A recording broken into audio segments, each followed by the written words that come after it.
তোমরা যেটা ক্যালকাটা ইউনিভার্সিটির আন্ডারে 5th সেমিস্টারের ছাত্রছাত্রী আছো এবং তোমাদের রাষ্ট্রবিজ্ঞান সাবজেক্টটা এমডিসি কোর্সে সিসি 6 পেপার হিসাবে আছে, তোমাদের জন্য আজকের ক্লাসটা খুবই গুরুত্বপূর্ণ। আজকের ক্লাসে আলোচনা করব তোমরা শেষ মুহূর্তে কোন প্রশ্নগুলো সিসি 6 পেপার অর্থাৎ ওয়ার্ল্ড পলিটিক্স সিন্স 1945 এই পেপার থেকে তোমরা দেখে যাবে।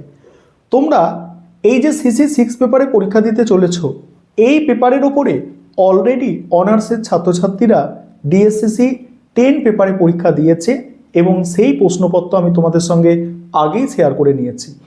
আজকে আলোচনা করব তোমরা সিসি 6 পেপারে শেষ মুহূর্তের জন্য কোন প্রশ্নগুলো ভালো করে তৈরি করবে।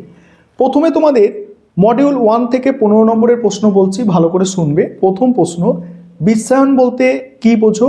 আন্তর্জাতিক রাজনীতিতে বিশ্বায়নের প্রভাব বা ফলাফল আলোচনা করো। এই প্রশ্নটা অনার্সের ছাত্রছাত্রীদের 10 নম্বরে এসেছিল।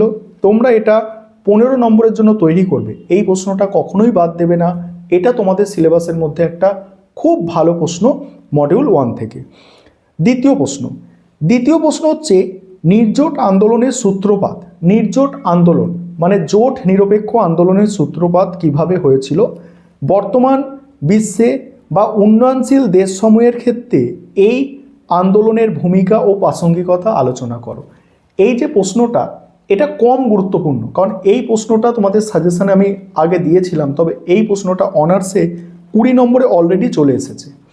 এখান থেকে তোমাদের প্রশ্ন যেটা হতে পারে সেটা হচ্ছে বর্তমান বিশ্বে জোট নিরপেক্ষ আন্দোলনের প্রাসঙ্গিকতা আলোচনা করো। এটা একটা প্রশ্ন হতে পারে, এটা একটা প্রশ্ন হতে পারে, তবে কম গুরুত্বপূর্ণ প্রশ্ন। কি বললাম? বর্তমান বিশ্বে জোট নিরপেক্ষ আন্দোলনের প্রাসঙ্গিকতা আলোচনা করো, এটা একটা প্রশ্ন হতে পারে, তবে কম গুরুত্বপূর্ণ। প্রথম যে প্রশ্নটা বললাম ওটা অধিক গুরুত্বপূর্ণ। পরের প্রশ্ন, ঠান্ডা যুদ্ধের পরবর্তী সময় বিশ্ব রাজনীতির প্রধান বৈশিষ্ট্য আলোচনা করো। মোস্ট ইম্পর্টেন্ট প্রশ্ন তোমাদের জন্য। ঠান্ডা যুদ্ধের পরবর্তী সময় বিশ্ব রাজনীতির প্রধান বৈশিষ্ট্য আলোচনা করো। পরের প্রশ্ন, ইউরোপীয় ইউনিয়নের গঠন ও কার্যকারিতা আলোচনা করো এবং ব্রেক্সিটের প্রভাব। এই প্রশ্নটা খুব গুরুত্ব সহকারে তোমরা করবে। ইউরোপীয় ইউনিয়নের গঠন ও কার্যাবলী এবং ব্রেক্সিটের প্রভাব। ব্রেক্সিট মানে কি? ব্রিটেন ইউরোপীয় ইউনিয়ন থেকে বেরিয়ে এলো গণভোটের মাধ্যমে, সেটাকে ব্রেক্সিট বলা হচ্ছে। এর প্রভাব কি পড়েছিল, এটা কিন্তু তোমাদের জন্য খুবই গুরুত্বপূর্ণ ব্রেক্সিটটা। এটা 5 নম্বরেও আসতে পারে, আসলে এই ব্রেক্সিট তোমাদের খুব গুরুত্বপূর্ণ।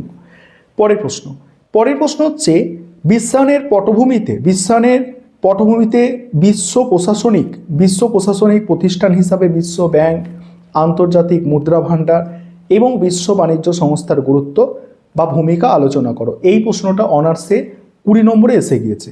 এই প্রশ্নটা যদি তোমরা একটু দেখে যাও তাহলে তোমাদের যেভাবে আসতে পারে, কোন প্রশ্নগুলো গুরুত্বপূর্ণ বলছি ভালো করে মনোযোগ দাও তোমরা। এখানে যেটা আসতে পারে তোমাদের, বা যেভাবে প্রশ্নটা আসতে পারে, যে বিশ্বায়নের পটভূমিতে বিশ্ব ব্যাংকের ভূমিকা লেখো বা আন্তর্জাতিক মুদ্রা ভাণ্ডারের ভূমিকা লেখো। এরকম একটা পোর্শন দিয়ে তোমাদের কিন্তু প্রশ্ন আসতে পারে। আর তোমরা মনে রাখবে যে তোমাদের কিন্তু খুব বেশি বড় অ্যান্সার লিখতে হবে না। অনার্সের ছাত্রছাত্রীদের বড় প্রশ্ন যেগুলো থাকে 20 নম্বরের প্রশ্ন, সেগুলো 500 শব্দে উত্তর লিখতে। তোমাদের তা নয়, তাদের 50%-এর থেকে একটু বেশি, অর্থাৎ 300 শব্দের মধ্যে উত্তর লিখতে হবে। তাই তোমাদের অ্যান্সারগুলো একটু ছোট ছোট লেখার চেষ্টা করবে, কিন্তু সেটা যেন সলিড অ্যান্সার হয়, মানে যেটা চাইছে সেটা যেন তোমরা লিখে আসতে পারো। আরেকটা বিষয় বলি, এই পেপারে একদম তোমরা ভয় পাবে না। এই পেপার এমন একটি পেপার, এখানে যদি তুমি লিখে আসো, ধরো জোট নিরপেক্ষ আন্দোলন দিয়ে কোনো প্রশ্ন এলো, জোট নিরপেক্ষ আন্দোলন দিয়ে তোমার যে ধারণাটা আছে, জোট নিরপেক্ষ আন্দোলনের যে ধারণা আছে, ধরো জোট নিরপেক্ষ আন্দোলন হলো কিভাবে, যে দ্বিতীয় বিশ্বযুদ্ধের পর সমগ্র বিশ্ব দুটো ভাগে ভাগ হয়ে গেল। একদিকে হচ্ছে পুঁজিবাদী দেশ মার্কিন যুক্তরাষ্ট্রের নেতৃত্ব, আরেকটা হচ্ছে সমাজতান্ত্রিক দেশ সোভিয়েত ইউনিয়নের নেতৃত্বে। এই দুটো দেশ থেকে যারা নিজেদেরকে পৃথক রাখলো তারা হচ্ছে জোট নিরপেক্ষ আন্দোলনের অংশীদার। ঠিক আছে, এবার এই জোট নিরপেক্ষ আন্দোলন তুমি বুঝে গেলে। এবার জোট নিরপেক্ষ আন্দোলনের সূত্রপাত কিভাবে হলো বা এর প্রভাব কি পরবর্তীকালে, যখন, কারণ এটা তো ঠান্ডা লড়াইকে কেন্দ্র করে যে বিশ্ব দুটো মেরুতে ভাগ হয়ে গেল, তখন জোট নিরপেক্ষ আন্দোলন শুরু হয়েছিল। যখন ঠান্ডা লড়াই থাকলো না, 1991 সালে সোভিয়েত ইউনিয়নের পতন হয়ে গেল, তখন আর ঠান্ডা লড়াই থাকলো না। তারপরে এই আন্দোলনের কি কোনো গুরুত্ব আছে, এইভাবে প্রশ্ন কিন্তু তোমাদের আসতে পারে। আর সেখানে তোমার যেটুকু কনসেপ্ট আছে, যেখান থেকে যেটুকু শুনেছো বা যেটুকু পড়েছো, যেটুকু জানো, সেটুকুও যদি লিখে আসতে পারো, তুমি 15-র মধ্যে একদম 100% গ্যারান্টি 10 অবশ্যই পাবে। কারণ এই পেপারে তুমি যদি লিখে আসো অবশ্যই তুমি নাম্বার পাবে, পেতে বাধ্য। তাই কোনো প্রশ্ন ছাড়ার চেষ্টা করবে না, অবশ্যই প্রতিটা প্রশ্ন করবে, অর্থাৎ যতটুকু লিখতে পারছো ততটুকু লিখে আসার চেষ্টা করবে। এবং শেষ মুহূর্তে আমি যে প্রশ্নগুলো বলছি, যেগুলো অধিক গুরুত্বপূর্ণ বলছি, ভালো করে শোনো এবং সেগুলোকে করার চেষ্টা করো। তারপরে পশ্চিম এশিয়ার রাজনীতি বলতে কি বোঝো? আন্তর্জাতিক রাজনীতির প্রেক্ষিতে বর্তমানে প্যালেস্টাইন সংকট আলোচনা করো। এই প্যালেস্টাইন সংকট যেটা আছে না, এই প্যালেস্টাইন সংকটটা অনার্সে 10 নম্বরে এসেছে, তোমাদের 15 নম্বরে এটা আসতে পারে। তাহলে মডিউল 1 থেকে তোমরা সব থেকে গুরুত্ব দিয়ে কি করছো? বিশ্বায়ন কাকে বলে, আন্তর্জাতিক রাজনীতিতে বিশ্বায়নের প্রভাব। তারপরে উন্নয়নশীল দেশের ক্ষেত্রে জোট নিরপেক্ষ আন্দোলনের প্রাসঙ্গিকতা করবে। তারপরে বললাম ঠান্ডা যুদ্ধের পরবর্তী সময়ে বিশ্ব রাজনীতির প্রধান বৈশিষ্ট্য, ইউরোপীয় ইউনিয়নের গঠন, কার্যকারিতা বা কার্যাবলী এবং ব্রেক্সিটের প্রভাব এবং প্যালেস্টাইন সমস্যা। এইগুলো তোমরা ভালো করে প্রথম মডিউল থেকে করছো। এবার দ্বিতীয় মডিউল থেকে কোন প্রশ্নগুলো করবে ভালো করে শুনে নাও। প্রথম প্রশ্ন, ভারত শ্রীলঙ্কার মধ্যে সম্পর্ক আলোচনা করো। মোস্ট ইম্পর্টেন্ট 2 নম্বর মডিউল থেকে 15 নম্বরের জন্য ভারত শ্রীলঙ্কার মধ্যে সম্পর্ক খুব ভালো করে করবে।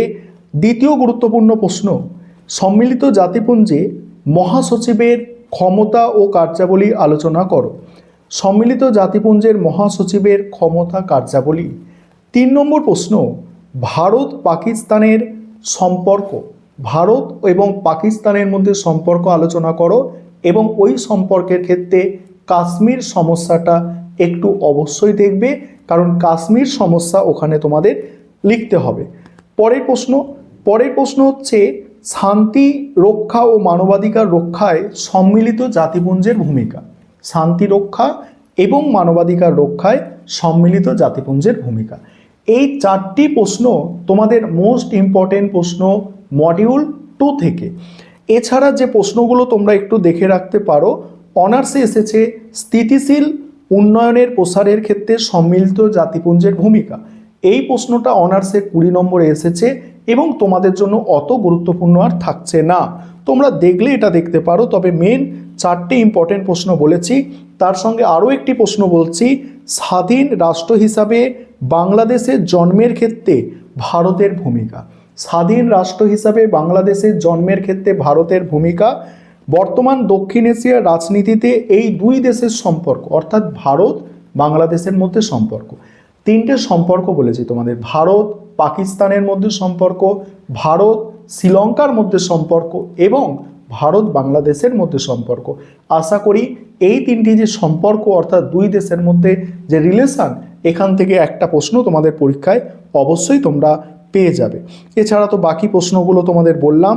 আরেকটি প্রশ্ন অনার্সে এসেছে, তোমাদের বলে রাখি প্রশ্নটা, ভারতীয় বৈদেশিক নীতিতে প্রতিবেশী প্রথম নীতি কিভাবে নেপাল, ভুটান, শ্রীলঙ্কার সঙ্গে সম্পর্কের প্রতিফলিত হয়েছে তা আলোচনা করো। এই প্রশ্নটা তোমাদের জন্য অতটা গুরুত্বপূর্ণ নয়, এটা অনার্সে 20 নম্বরে এসেছে।